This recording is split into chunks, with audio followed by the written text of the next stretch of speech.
This week on All Star Fandom, I'm back with my brother, my dog, Roof Dog, is back in the building, and we're gonna talk about the writer strike and actor strike, how that's playing a part in upcoming movies, and what does that look like, along with another DC story, DCEU, DCU, DCFU, whatever. I don't care what it is at the moment, and then we're gonna spend like the last 30 seconds going back and forth on just the All-Star Fandom soapbox. So this week's gonna be fun. Let's get into it. All-Star Fandom. Let's talk about it.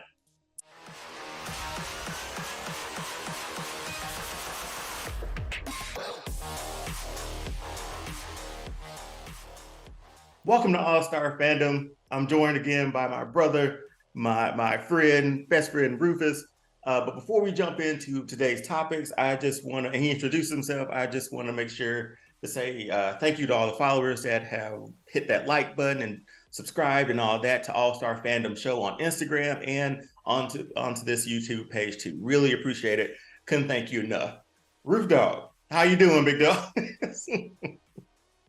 Yo, how y'all doing, people? Look, I ain't seen y'all in a while. It's been a minute. I've been out here in these chef streets doing what I do. So I'm coming from a secret location somewhere right now, broadcasting from.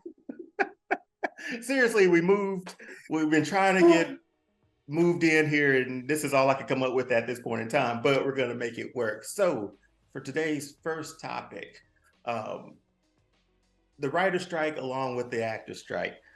Rufus and I have been sort of following this because it's just destroyed pretty much your upcoming slates of movies. So Rufus, just for the sake of the audience to let them know, fill us in on the writer strike and the actor strike and where are we at this point in time. Okay. Hey people, how y'all doing? This is what I got so far. I know I'm talking like I'm in the midst of it. You feel me? But he's an actor. A character from what I understand, there are some proposals going on right now with the big Hollywood and the actors. So the CEOs and everybody, they decided to come back to the table and try to negotiate some things. But it's still some issues with pay. You know what I'm saying? Of course, writers are very upset because they're afraid of AI taking over their jobs.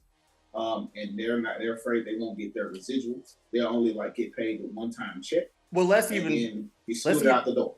Well, let's even bring this up. Like with all the AI, they've done that with extras, and pretty much if the extras didn't know or something like that, or from what I've heard. Well, I think, man, I hate to sound like this. So I hate to sound like a conspiracy theorist. So I think I'm here for somebody did something. Somebody did something, and somebody saw themselves on TV or something like that. That could have happened, and they was like, "Well, I don't remember, getting paid for doing this said thing." You know what I'm saying? And then I think something like that might have happened. Don't hold me to that, but I believe something like that happened. So the worry is, like I said, AI taking over not only writer jobs but actor jobs as well, because these fakes are so good. When the really AI good. can take your face, can sound just like you, and pretty much do whatever the person typing in says. They say it exactly perfectly, just like you, sounding just like you, and look just like you. And that's one of the big problems right now with the actor. So let me gather everything and let's put it in order. So I'm gonna get my notes here. Check this out. So for the writers, we're gonna start with the writers. Okay. On average, a writer in Hollywood writing for one of our favorite TV shows or whatever, they get paid anywhere between $40,000 and $79,000 a year, give or take. Okay. Now that sounds great, right? Sounds like good pay. But most writers, they get residuals from what's streamed or what's played, or especially on major networks. Mm-hmm. You get residuals for that. What they're trying to cut out, from what I understand through all the talks and me reading and doing my research, they're trying to cut out the residuals so they can give the writers a lower paycheck. Okay. And that, as you know, if you've been a writer for X amount of years in Hollywood and you're used to getting those residual paychecks, you count on that money. I guess the question would be too, when it comes to like those residual checks, we're just talking about writers from a standpoint right now, right?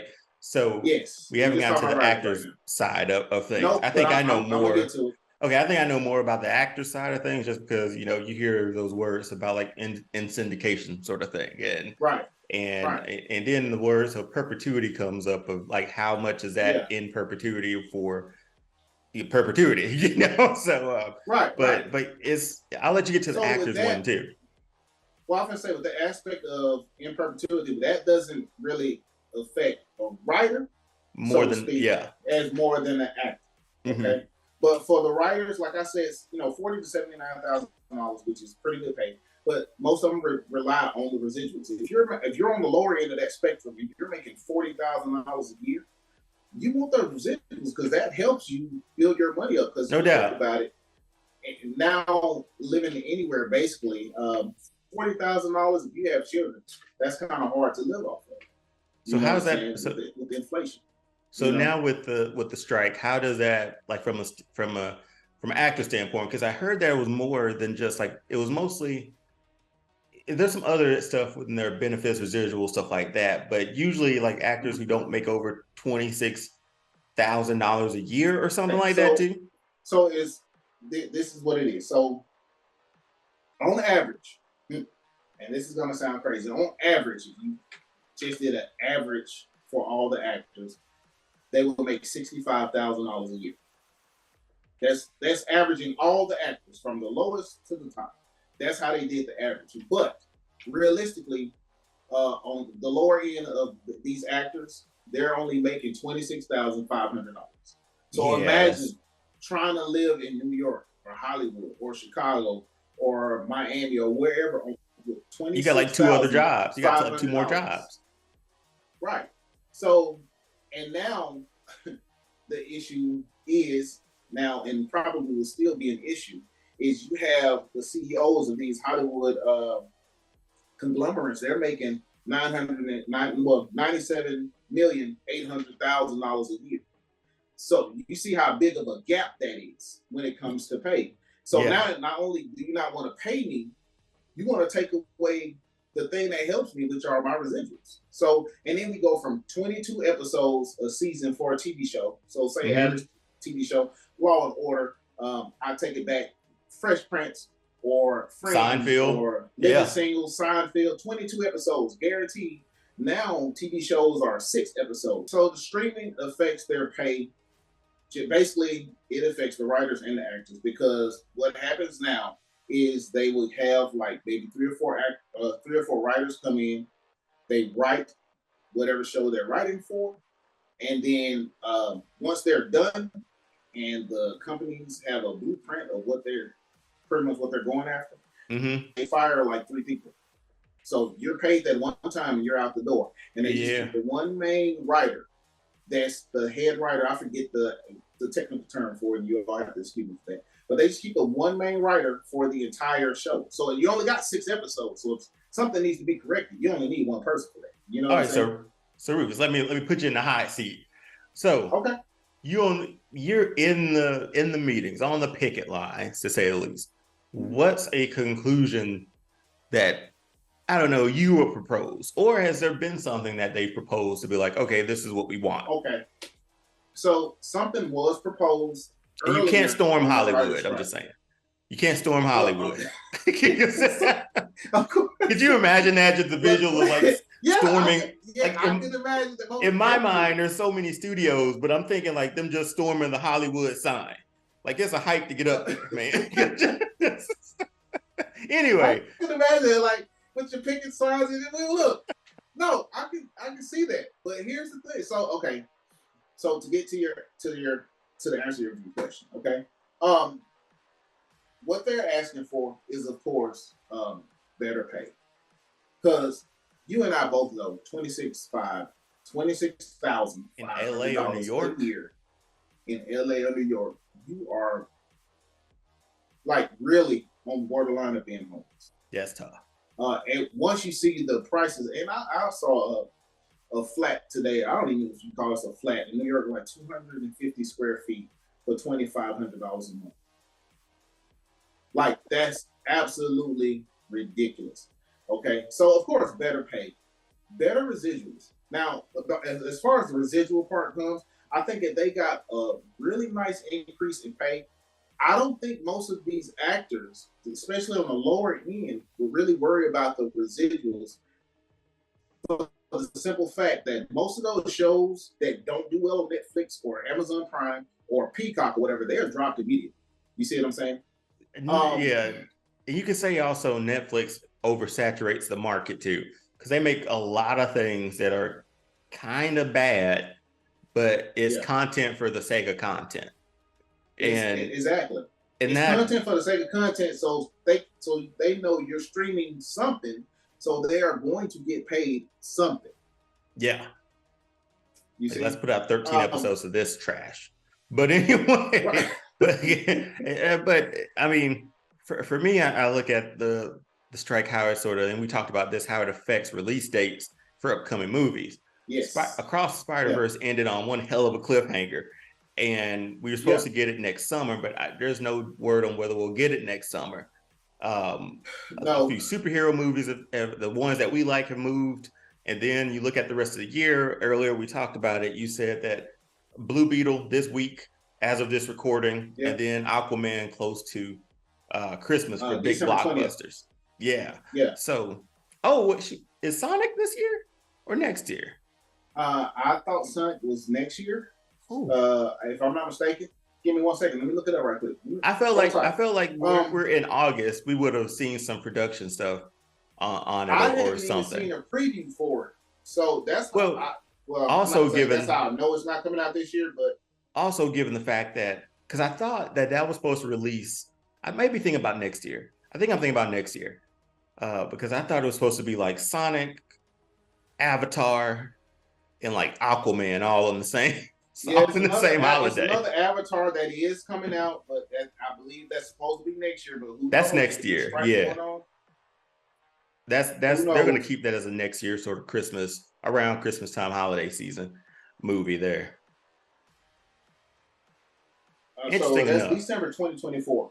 December 20th, 2024. That's supposed to be Sonic release date. And I also think that might be Avatar's release date too. Could quite possibly be.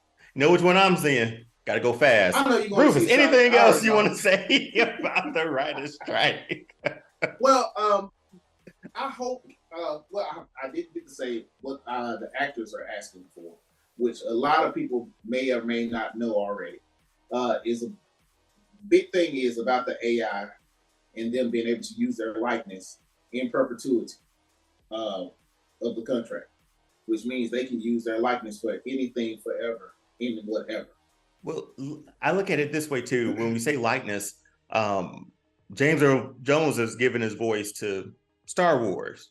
Yes. I would think that James Earl Jones' estate is fantastic, has a fantastic deal with that, because there is no Darth Vader without that voice of James Earl Jones. This brings me into another one that sort of leads us into our second topic a bit. It was like bringing actors from the dead, essentially. We just saw the ending of Flash, that trailer, that train wreck of a movie there. But they brought back Christopher Reeves. They brought back like the original TV Superman. They brought back Adam West, but it looked like footage. Yeah. I dove into it a little bit just to see whether or not the estate of Christopher Reeves signed off on that. That's when I get into like, where's the line? If it's done tasteful, like say for instance, finishing Fast 7, that was the most tasteful, of someone passing. Yeah, that was because they brought in his brother who looks exactly like him. I was just going to say that wasn't AI, that was his brother. No, it was a mixture of the two. It wasn't AI, it was CGI, but it was a mixture of the two, right? Mm-hmm. We get full on not AI in that sense, but we get full on CGI characters of like Christopher Reeves, which felt a little cringy. Yeah. You have a library of Superman and stuff. Just throw some old footage in that thing, man. And we'd be like, Christopher Reeves, that's his universe. Oh, there's Adam West, that's his universe. bringing back people from the dead is very touchy feeling. Very. I It's very don't touchy feeling. because there's some cases where I feel like you can, if you're clever enough, you can write your way around it, and we'll be okay with it because we'd understand. There's no way. But it's hard to do that when you fire all the damn writers and you only have one, and one person doesn't think like that person right there. It doesn't think like the next person. You see what I'm saying? That's true. Where we run into the issue. Yeah, it's just a touchy thing for me because, like I said, like you have it's gonna be, let's like throwback CGI. But remember Bruce Lee, Game of Death. I think it was Game of Death with Kareem, the one that he passed away in.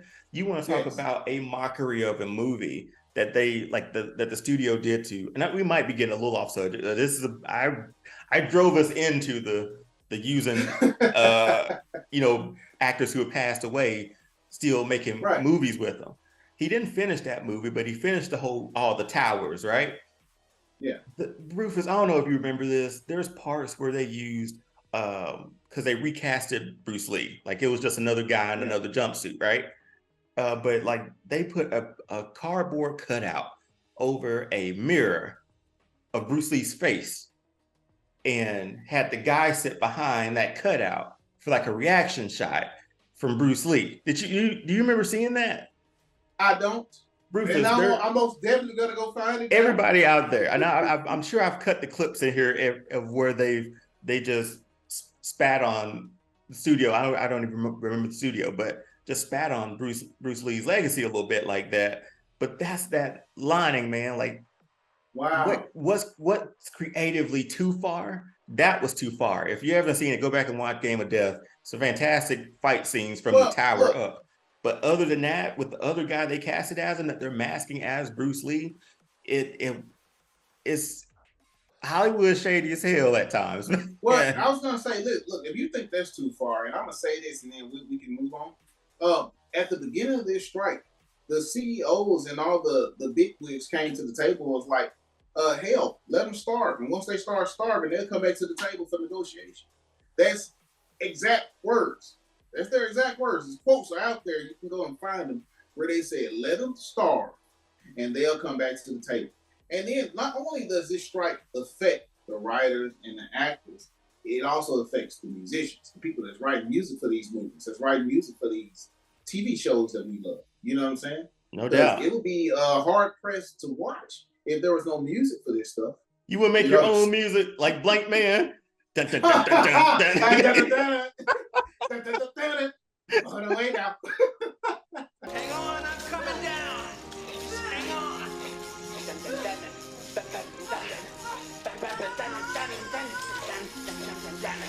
I'm almost there now. Just hang on. I'm almost there. I'm coming. By the way, that's a great movie. If you have not seen it, man, it's hilarious. Sorry, Damon Wayans and David Allen Greer. Oh, so good. Really, really good. Really good. So good. Okay, so we're gonna jump to our next topic, and this is a topic it hurts me to talk about, but then it's almost like this is what was supposed to be. Like this is what was coming.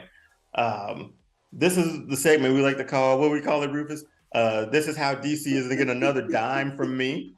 Not another dime of my money. Not another dime of my money.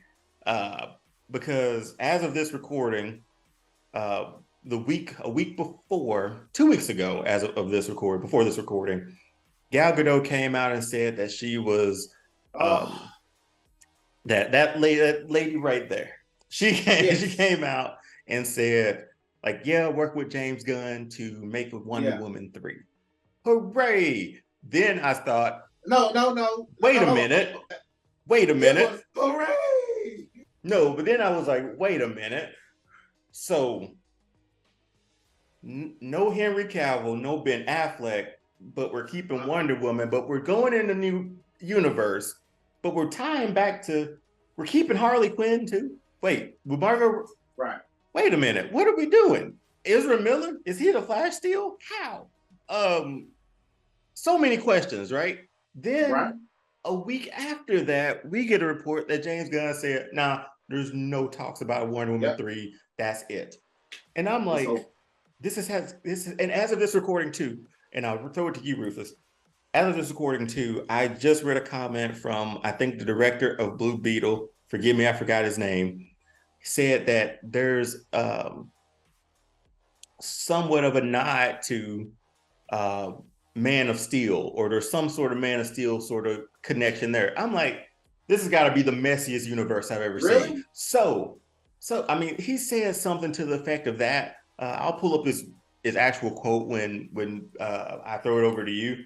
But DC is just a pool of mud that I avoid at all costs now. If Warner Brothers and DC executives were walking past that pool of mud, I'll drive in it, splash them. That's how much I that they ruined so many characters, Rufus. They've spent 10 years. They spent 10 years of doing nothing. Nobody cares. Look, that's why no one went to see. That's why no one went to see Shazam 2. That's why no one went to see The Flash. You had you had three Batman technically in The Flash, and nobody cared. Nobody. And then you keep just popping Wonder Woman up with her theme music coming in to like save the day. She called back.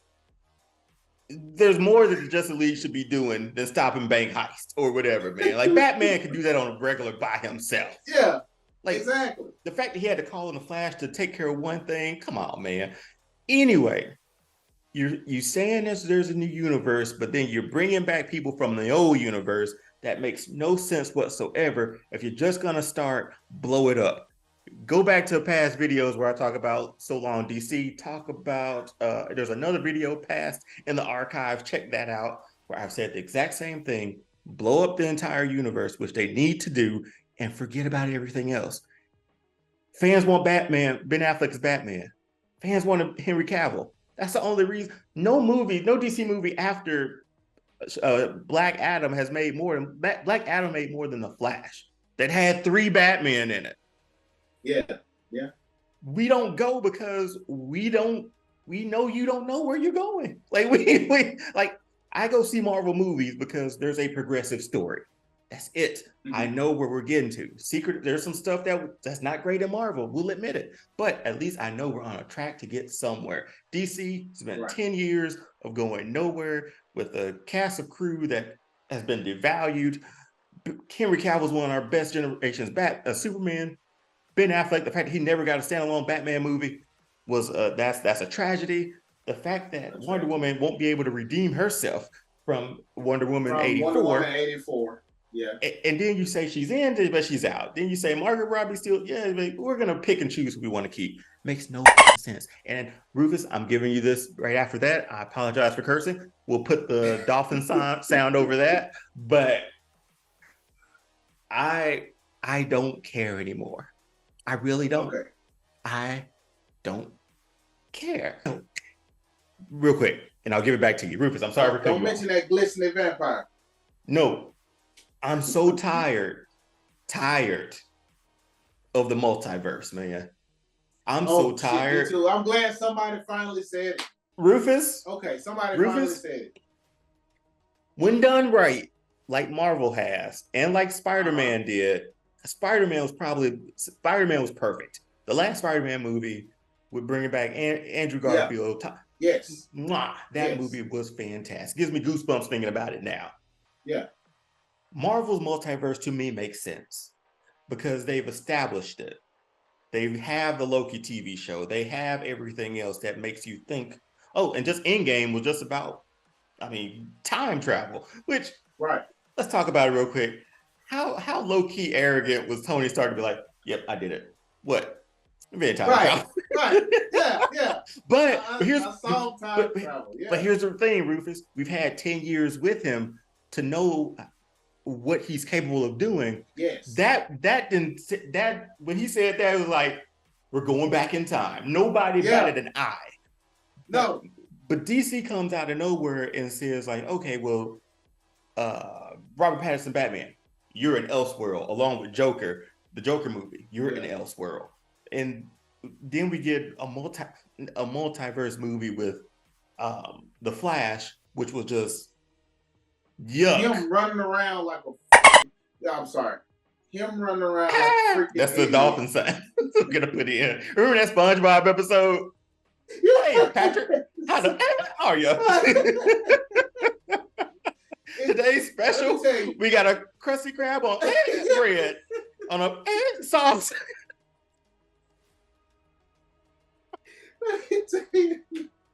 I mean, the whole Flash movie, man. Oh God. I wanted to love this movie. You and I both wanted to really love this movie. But you know why? We neither one of us went to see the Flash. No, we did. We went to go see the Batman. The Batman. Yeah. The Batmans. The Batmobiles. All of the Batman in every movie. We went to go see them. Still pissed that they uncover the Batmobile, but they don't go nowhere in it. Right. Just leave it covered and just let me imagine. Don't show something to me and then take it away, or don't even capitalize on the opportunity to ride in the Batmobile. I'm gonna say, look, DC have, like I said, I tried to find something to even make me go and spend my money. And nope. You know how much I love Aquaman. You already know how much I love Superman. And that was strike number one for me when they screwed over Henry Cavill. All right. No doubt. Strike number two for me, they screwed over Ben Affleck. No doubt. And this strike number three for me is when they screw over Gal Gadot. So essentially, I was like, I can't find nothing. So essentially, the Trinity to make you want to spend. Yes, I can't find anything to make you want to spend your money with them. So I'm in total agreement with what you're saying when it comes to DC. So I'm sorry. So what we're gonna do now is I've taken my time. I'll let Rufus reclaim his. But right now I'm gonna throw it to Rufus. 30 seconds or so on the clock. A loose 30 seconds. Just about something that I don't know. It's on your mind, in your fandom that you want to talk about. I'll put 30 seconds on the clock just so we can stay on time. Yeah, give me 30 seconds, and I probably won't even eat that much. All right, I'm gonna count you in 5, in 4, in 3, in 2, and 1, go. Aliens. Oh God. Oh, look, man, look. Y'all know me. Look, it's been all in the news. It's been everywhere. 10 seconds. And as much as we talk about it, I'm ready to meet. I don't know about y'all, but I am. Dia, how about you? You want to go for a ride? And that's your 30 seconds. So I'll say this real quick since you asked me a question about it. I feel like we should feel very different. We should have a different feeling about figuring out that there's aliens or other beings out there. It just seems like we should be like, oh my God, like we're aliens. We're we not should alone. Be shocked. But right? At this day and age, man, does really anything surprise us? I'm just waiting for, not, and we talked about this, Rufus. I think I've seen more, and you want to ride with them. I think I've seen more bad aliens than good aliens. Yeah. Off the top of my head, Alf and E.T. That's all I got. Gordon Shumway, to be more specific. They named him Gordon Shumway. Anyway. Anyway, Rufus, I thought we would have been like, oh my God, aliens. And now we go on Twitter and we just make jokes. I'm gonna be honest with you. I think I'm the only person that really got excited about it. Everybody else like, oh shit, this is another Tuesday. You know what I'm saying? When they made that announcement. And I was like, wait a minute, hold up. Did anybody hear what I just heard? Like, they found aliens in a crash. Like, what's going on? Everybody's just walking around like, yeah, it's hot in Texas. Who cares? You know man, we got a lot going on here in Atlanta, man. Beyonce was here this weekend. Man. Like Beyonce was there this weekend, you know? I don't know. Like I said, man, since I was a kid, I've been obsessed with aliens. So I was like, man, for them to make that announcement, for me, it was exciting. And I know, like I said, everybody's not in my fandom world. You know what I'm saying? So I thought it was pretty damn cool. Well, what we should do is dedicate an episode to aliens. So we should do a fandom episode on aliens. Would you be open to do that? So I can give you a full-on platform to what should I look like my top 10 favorite aliens? You know aliens personally? Tell nobody. Anyway, we gotta get out of here, man. So this has been another episode of All Star Fandom. Rufus, thanks again for joining me, man. It's always fun to chop it up. Be on the lookout for that All Aliens Fandom sort of a episode. That's gonna be a fun one. Be sure to follow, like, subscribe, go on social media stuff. We're over at All Star Fandom Show on Instagram. Hit that subscribe button here on YouTube. Leave a comment. Maybe you have some things to say about the writer's strike. Maybe you have some things about DC, or maybe just aliens. You want to talk about that? We can do it. So until next time, Rufus, thank you again, my man. Peace.